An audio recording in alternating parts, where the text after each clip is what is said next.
Have you ever, as a business owner, have you ever tried to get the bone away from your own leg? This is the first sign of denial.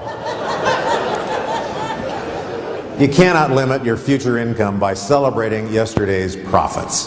The organizations that I see that cling and hang on to the old practices and the old ways, they cannot get out of their head that that's the old way, we made money that way, going forward we're not going to be able to do it that way anymore. You have to innovate before you have to. Innovate before it's necessary. Innovate before you're number 4 on the innovation of whatever that is in your industry. I'll give you some examples. At Starbucks, for example, they don't even say, can I help you? They innovated the greeting at Starbucks. Now they say, what can we get started for you? Why on earth would they change the greeting? I'll tell you why. At Starbucks, they already have a pretty good idea why you're there. They don't need to say, can I help you? You helpless looking person? What do you... Nobody says, well, I was thinking about having coffee. Do you have coffee here? Yeah. Well, what they do at Starbucks is they want to engage you. They want you to be a part of the process.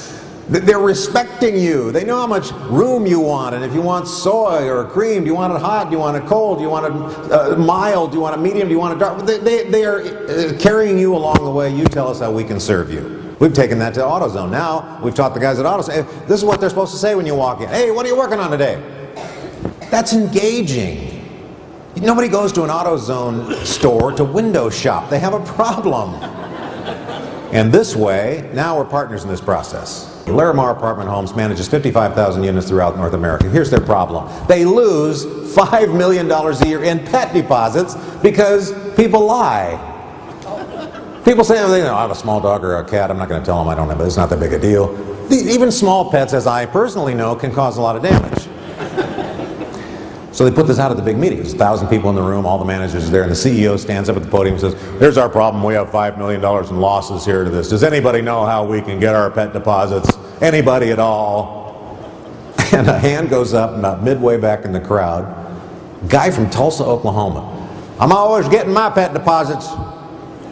So now you can imagine when everybody turns to this guy. All right, what is it you're doing? Well, I get my pet deposits every time, but I did make an investment. I bought myself a dog whistle. I just go up and down the hall blowing my whistle. I find them dogs. There, they're going over there too.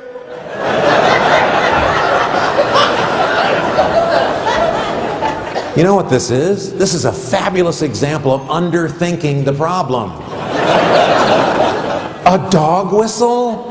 And nobody in that room could figure that out? Because as sophisticated business people, we must think there must be another issue. And it's not. It's simple. They issued dog whistles to everybody in the organization.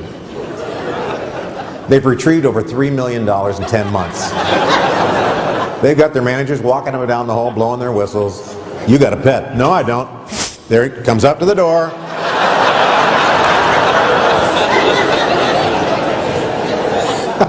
What's your dog whistle? That's the point. What's happening every day over and over again that maybe you could underthink the problem and ask somebody who is not supposed to be as smart as you are to come up with the answer. I love this example with Mike Diamond Plumbing. They're in Southern California here, growing like crazy. Their marketing is so simple, it's causing them to grow. You know what their marketing is? We promise our plumber's going to show up on time and smell good. He got to the core of the problem, didn't he? The other thing they do, they invented the long shirt. And so what... you know where I'm going with this. Your plumber could weigh 372 pounds, bend in half like a gymnast, you'd see nothing.